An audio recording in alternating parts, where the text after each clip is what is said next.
Bien, hoy vamos a continuar con la clase referida a la conceptualización de la arqueología histórica como un campo disciplinar y además vamos a considerar algunos aspectos vinculados a su historia y trayectoria. Vamos a compartir pantalla entonces.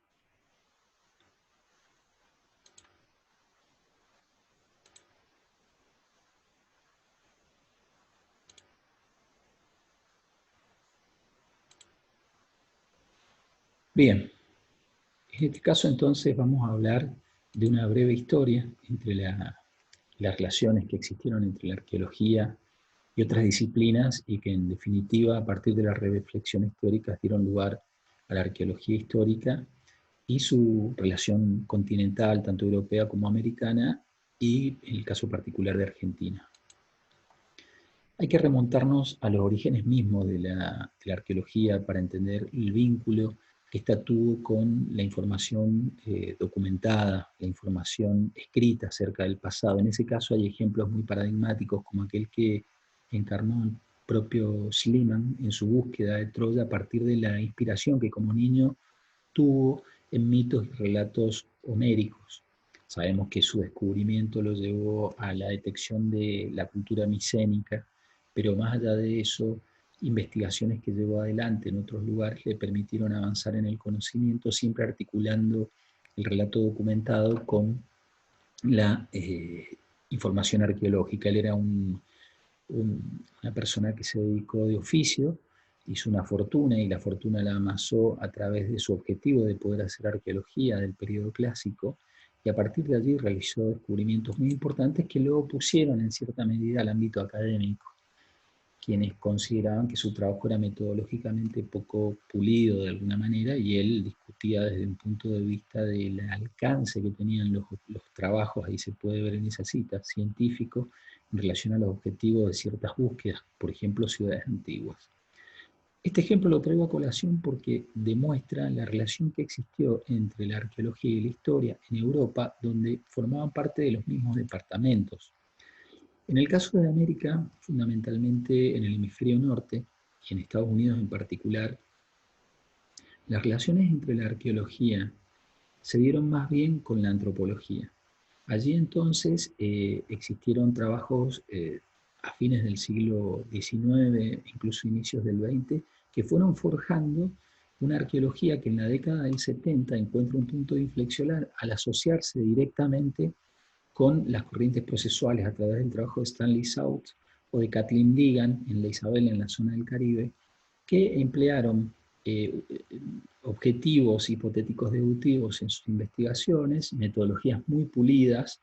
revisadas respecto a los trabajos previos, y que les permitieron empezar a trabajar en un concepto de modelos predictivos para definir culturas, por ejemplo, colonial o culturas locales diferenciadas en el registro arqueológico. Este tipo de enfoques dio lugar a que, ya entrado los años 90, Charles Horser, también en el mundo anglosajón, presentara un enfoque teórico novedoso ahí a la arqueología histórica como esa arqueología del desarrollo del mundo moderno. En ese caso, su libro es significativo que empiece planteando en los 90, estamos hablando en medio de los años 90, la crisis de la arqueología histórica. En definitiva, en América del Norte y en Estados Unidos en particular se destacaron investigadores inicialmente como Noel Hume, que inglés desarrolló sus primeros trabajos en Estados Unidos, generando tipologías muy valiosas para el desarrollo luego de enfoques más vinculados a la teoría de sistemas, por ejemplo, si se relaciona con la arqueología procesual de Stanley South y los trabajos de Kathleen Deegan en el sector del Caribe. Horser, quien desarrolló estos modelos de trabajo a partir de la consideración de la arqueología histórica como la del mundo moderno y la expansión de esa modernidad a través del auge colonial, que ha evolucionado hacia tiempos recientes en los trabajos de Mary Brandy y su análisis de la arqueología histórica como la ciencia de la cultura material, o los trabajos de arqueología urbana que desarrolla en El Salvador William Fowler en contextos de temprano contacto entre culturas americanas y mesoamericanas en particular y coloniales. En ese caso, Panamá está encarnando actualmente sus investigaciones en un punto referencial para el análisis de la arqueología urbana continental, Mirta Lineros, y en México Patricia Fournier ha desarrollado importantes desarrollos desde el punto de vista teórico y también del análisis, por ejemplo, de un elemento indicador muy interesante para conocer el pasado y las tecnologías coloniales como son las mayólicas. Recientemente, en Darien la Antigua, Alberto Sarcina, un arqueólogo formado en la arqueología romana que se ha radicado allí, ha empezado a desarrollar investigaciones muy significativas con una metodología de trabajo de campo realmente innovadora para lo que son los trabajos de arqueología histórica americana, haciéndolo en Open Area, por ejemplo, y siguiendo las matrices de Harris en su descripción. Brasil, Argentina y Uruguay presentan casos muy particulares y paralelos. Allí en Brasil se destaca el trabajo de Marcos Albuquerque, Pedro Pablo Funari, un investigador que ha marcado en cierta medida los enfoques teóricos y las líneas a través de las cuales se está discutiendo actualmente la arqueología histórica latinoamericana, a través de su trabajo fundamentalmente en contextos de poblaciones esclavizadas fugadas y marrones. Tania Andrade Lima, una arqueóloga que ha desarrollado trabajos interesantísimos sobre el análisis del siglo XIX y el consumo, por ejemplo, de losas, pero que también ha aplicado a la musealización de áreas urbanas dentro de su trabajo arqueológico histórico. En el caso de Uruguay, en ese sentido, la arqueología urbana tuvo un desarrollo muy importante a través de los trabajos de Nelson Fusco en Colonia del Sacramento, quien, inspirada por la arqueología brasilera y en gran medida por la argentina, desarrollada inicialmente la moderna arqueología histórica de Argentina, desarrollada por Daniel Javelson, a partir de los años 80, empezó a interactuar en esta tríada de países de modo muy significativo.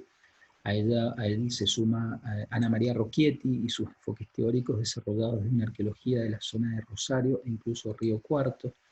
y Mariano Ramos,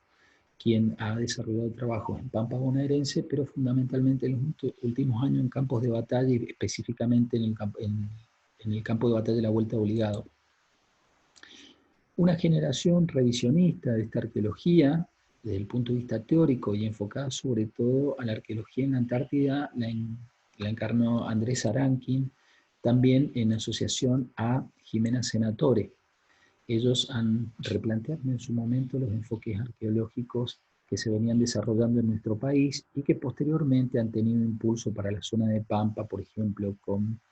Victoria Pedrota, o para ciudades coloniales, en el caso de Anigareta, ya con revisiones teóricas más consolidadas. Pero bueno, la arqueología histórica en América en general, vemos que en Estados Unidos tuvo fuerte dependencia con la antropología, como decíamos al principio, contrastando con el vínculo que había tenido en Europa. Mientras en Europa los restos arqueológicos recuperados servían a la reconstrucción histórica, en América los objetos recuperados contribuían a las explicaciones antropológicas, con lo cual no había mucho cambio en relación a su carácter de disciplina auxiliar. Esto desnudó de alguna manera la necesidad de enfrentar el estudio desde el punto de vista antropológico, histórico y arqueológico como un estudio social y desde múltiples miradas. Allí aparece entonces una influencia muy importante de la historia que va a ser la Escuela de Anales y la larga duración de Brodel. En ese caso fue un muy buen punto de partida que aportó a pensar la arqueología en términos de microhistoria, sobre todo en los aportes que a través de análisis de contextos y tipologías podía aportar al estudio de vida cotidiana a través de la cultura material. Así la urdimbre, entre historia, antropología y arqueología, se va gestando conforme las problemáticas de cada disciplina se enfoca en su frontera, las diluye y permite acercamientos disciplinares a los núcleos concretos de cada campo, antropología, historia y arqueología. Esto desde el punto de vista teórico hace que se comiencen a desdibujar los criterios de objetividad y se enfoque una dialéctica sujeto-objeto como problema propio de las ciencias sociales, lo que resulta en una consideración de la arqueología y la historia como involucradas en procesos sociales de los que son partes, donde se constituyeron y a los que contribuyeron a constituirse. Esto en la medida que el investigador es parte de la sociedad y su contexto político-social modela también las interpretaciones, es decir, el resultado de la sociedad en que vive y sus interpretaciones impactan en la sociedad donde vive. Esto se produce en el mismo proceso de la conformación del mundo y de la moderno específicamente. Según Willy, las relaciones entre pasado y presente van a ser comunes, específicas y directas. Así, la investigación como un elemento activo, va a concluir o obtener conclusiones de acuerdo a su contexto, y eso le va a permitir aparecer como una ciencia social crítica del presente. Entonces, el concepto de arqueología histórica va a pivotear en este proceso entre un concepto que tiene componentes cronológicos, siempre va a hacer referencia a periodos posthispánicos, metodológicos, ya que articula información documental con información de la cultura material, y teórico, ya que se involucra con la naturaleza globalizante de la modernidad. Así entonces, para Orser, quien va a desarrollar esa arqueología del mundo moderno, luego de la conquista de Ceuta, en 1415, va a asumir los 4 núcleos problemáticos en los que va a enfocar la arqueología histórica. Por un lado el colonialismo, por otro lado el europeocentrismo, la modernidad en sí misma y el capitalismo, en este caso con una salvedad hecha por autores que, a ver, gran parte de la base en la cual construye este concepto de una arqueología moderna vinculada al capitalismo se fundamenta en los conceptos de Wallenstein. Sin embargo, existen trabajos como de historia económica, Pérez Brignoli, que van a, digamos, relativizar esta característica moderna del capitalismo y la van a retraer, si bien dentro de la modernidad, a periodos posteriores al siglo XVIII, incluso el siglo XIX, en la medida de que en el siglo XV, XVI, XVII no existía siquiera el concepto, y que las relaciones sociales y los modos de producción aún no se asumían como capitalistas en la medida de un sistema de producción tanto como una economía mercantil, que tenía para algunos las bases a partir de las cuales se pudo desarrollar este proceso de industrialización que caracterizará a la sociedad capitalista posterior. Otros esto también lo relativizan, obviamente.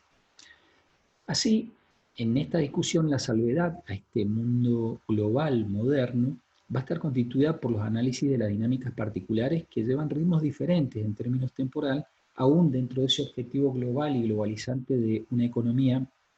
que es única, colonial, internacional y expansiva o autoexpansiva, como dirá O'Connor, propia del capitalismo. Esto debido a que se desarrollan resistencias que son las que deben ser analizadas, es decir, dentro de este proceso globalizante, las salvedades locales, las situaciones locales han empezado a atraer la atención de los investigadores, apuntando a trascender modelos que invisibilizan esos procesos que salen de la globalidad estando dentro, es decir, dentro de la globalidad hay procesos locales, por ejemplo, de interacciones entre dominantes y dominados que están ausentes en el registro documental y escrito, pero que se manifiestan, por ejemplo, a través de la cultura material.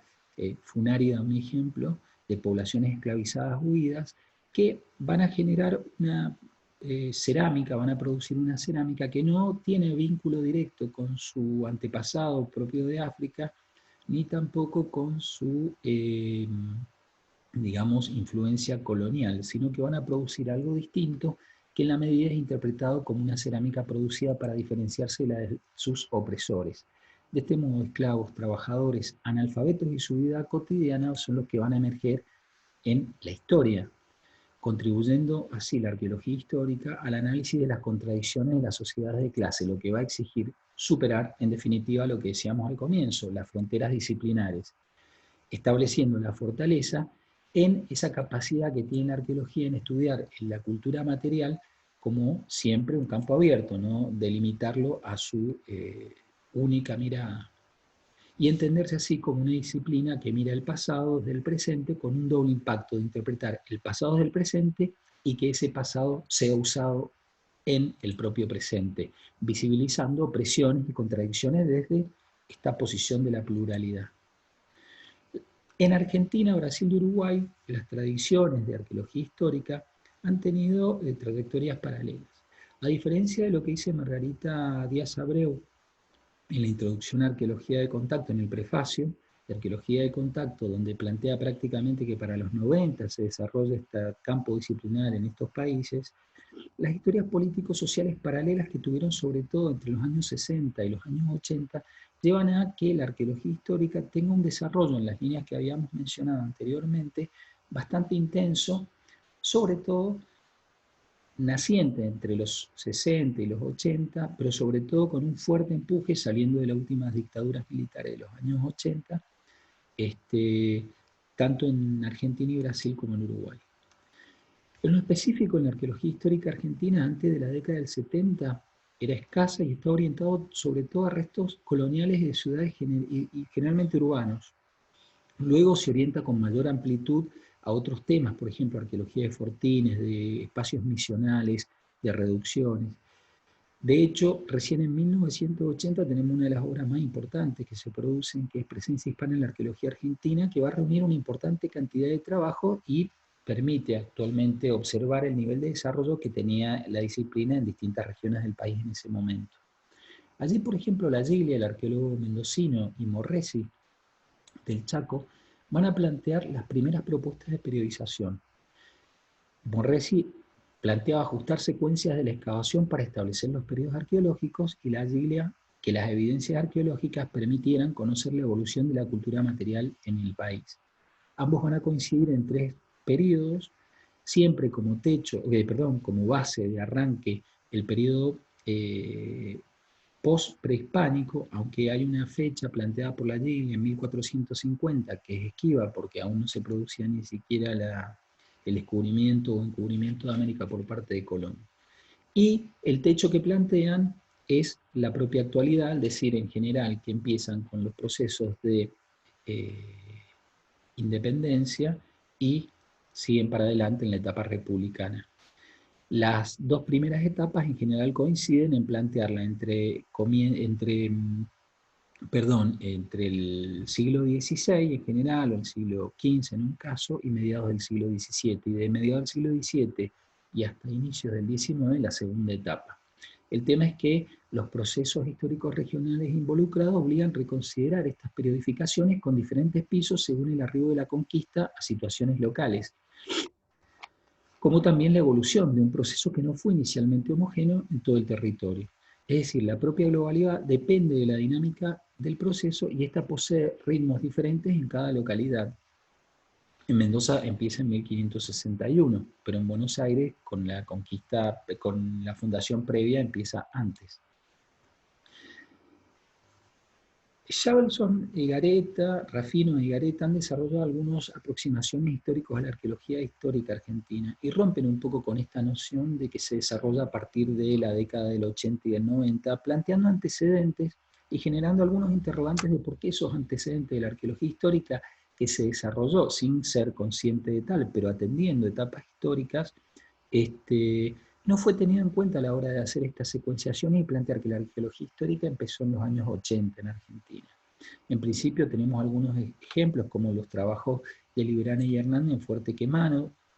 en Catamarca. Existen trabajos de Lafone Quevedo en 1895 en las ruinas de Londres de Quimiville.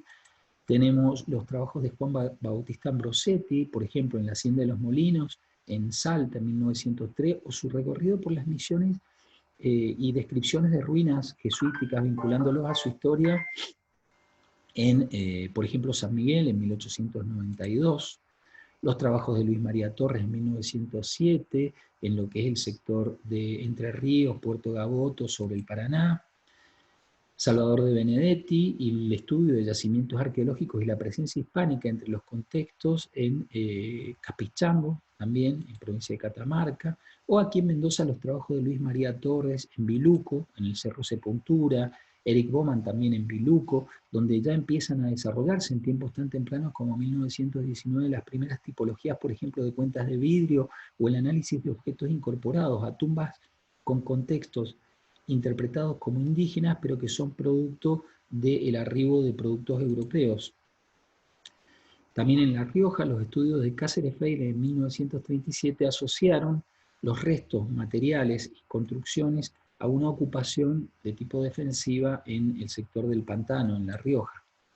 En Argentina, entonces, el proceso que se inicia con la propia arqueología y el desarrollo científico nacional, sin diferenciar temporalidad en los estudios, se da desde finales del siglo XIX, como podemos ver. Y la pregunta es, ¿por qué en las historiografías de la arqueología, como decíamos recién,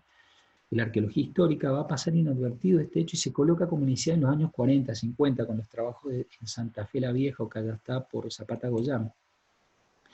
La explicación que hacen algunos investigadores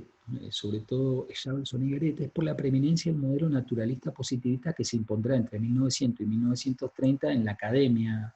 en Argentina, y que este enfoque va a estar sobre el histórico filológico como el momento de consolidación disciplinar. La coyuntura de la consolidación de la arqueología como ciencia va a coincidir con un proceso que tiene justamente una doble dimensión. Por un lado, el final de la mal llamada conquista del desierto, y por otro lado, la explosión del fenómeno inmigratorio. ¿Qué va a hacer esto? Va a llevar a que se priorice el desarrollo de una agenda arqueológica vinculada a la prehistórica, que tiene por objetivo incorporar a lo indígena en la construcción de la identidad nacional. El avance en este sentido fue rápido y construyó las bases que inhibieron en el desarrollo de trabajos de arqueología de tiempos históricos cierta conciencia de sí misma. Lo que sucede es que en ese objetivo de incorporar a lo indígena a la construcción de la identidad nacional, se plantea así el primer capítulo de la historia argentina, y esto aparece reflejado en importantes obras relativas al pasado prehispánico argentino. Y en ese caso la arqueología y la prehistoria se van a subsumir y construir el núcleo de la conformación del campo científico, arqueológico, con un objetivo de conocimiento que es conocer el pasado prehispánico, y uno político que es conformar la identidad nacional, teniendo en cuenta el exterminio de las poblaciones indígenas de la Patagonia. Se traslada inicialmente así el pasado nativo a la prehistoria y se asume un presente marcado por la inmigración y en consecuencia plagado de cuestiones extranjerizantes, por lo cual se debe buscar en esta identidad nacional los orígenes de la Argentina en las poblaciones nativas.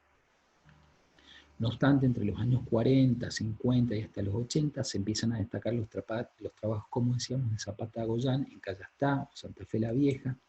o de Morresi en kilómetro 75, donde existió la antigua ciudad de Concepción del Bermejo. Es justamente en estos trabajos y de los años 40, pero sobre todo a partir del retorno democrático en los años 80, que se comienza a subsanar, a reorientar nuevamente y a redescubrir estos trabajos de arqueología histórica de fines del siglo XIX y los primeros 10 años, 20 años del siglo XX, y se empiezan a subsanar estos déficits, sobre todo por la carencia de análisis empírico sobre cultura material de tiempos históricos que se había producido, y se va a abrir paso, a partir de la consolidación de este tipo de estudios, a debates que empiezan a plantear el vínculo que tiene que tener la arqueología histórica con la antropología y no tanto con la historia, sobre todo haciéndose eco de un impacto teórico que llegó a Argentina, sobre todo en los años 80, cuando estaba empezando a resurgir la arqueología histórica, que es la arqueología procesual. Así aparece un debate si la arqueología histórica tiene que estar vinculada con la antropología, la historia, y no atender a la arquitectura. Consecuentemente, este debate se insertará rápidamente, hará que se inserte rápidamente la práctica arqueológica histórica en el debate teórico-interpretativo a nivel mundial, y además una inserción fuerte a nivel institucional. La arqueología histórica empieza a ser consciente de sí misma. Hay obras claves como la de Arqueología de Buenos Aires, realizada por Daniel Javelson, que impacta en lo que es el desarrollo de una arqueología urbana prácticamente abandonada durante décadas. Esto es arqueología de ciudad en la propia ciudad. Y los catálogos tipológicos, es decir, ese aporte a la reconstrucción de evidencia empírica que va a lograr a través del análisis, por ejemplo, de cerámicas. Todo esto se da en un contexto de fuertes debates teóricos que se van a incrementar sobre todo en la década del 90 y que van a permitir empezar a trabajar en esta interacción de disciplinas. Hacia el año 2000 la disciplina está consolidada, y luego de un antecedente en 1997 con la reunión de un simposio en el 12º Congreso Nacional de Arqueología Argentina de La Plata, a que se convoque aquí en Mendoza, justamente en nuestra provincia, el primer Congreso Nacional de Arqueología Histórica Argentina, ya encuadrada en ese momento dentro de lo que era el protagonismo de historiadores, de arquitectos, pero con debates fuertes con las corrientes que pretendían enraizarla en lo antropológico. A partir de allí, en Río Grande en el 2003, en Rosario en el 2006, en Luján en el 2009, en Buenos Aires en el 2012, en Mendoza ha vuelto a convocar el Congreso Nacional en el 2015, en Rosario en el 2018, y este año, si la pandemia lo permite, en La Plata en 2021, esperamos que se convoque este Congreso. Ya se está debatiendo sobre una multiplicidad de temas y que justamente responde a esos objetivos de una arqueología histórica de la modernidad entendida en sus escalas locales y temáticas más específicas, atendiendo aspectos vinculados con el sometimiento de las poblaciones nativas y africanas, el desarrollo de las vidas en los sectores rurales, tanto entre los campesinos como entre aquellos soldados que habitaban los fortines, o las clases populares que llegaron como inmigrantes y conformaron el sustrato urbano de las poblaciones marginadas, e incluso aquellos trabajadores mineros, son algunos de los temas que vamos a encarar en esta unidad a partir de unos ejemplos que brindaremos en las próximas clases.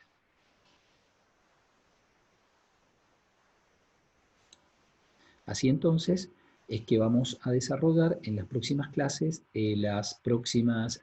digamos, análisis específicos que se han dado, por ejemplo, con excavaciones nuestras en el Fuerte Nuevo del Diamante en General Alvear o en la propia en territorio local, por ejemplo, en sitios mineros.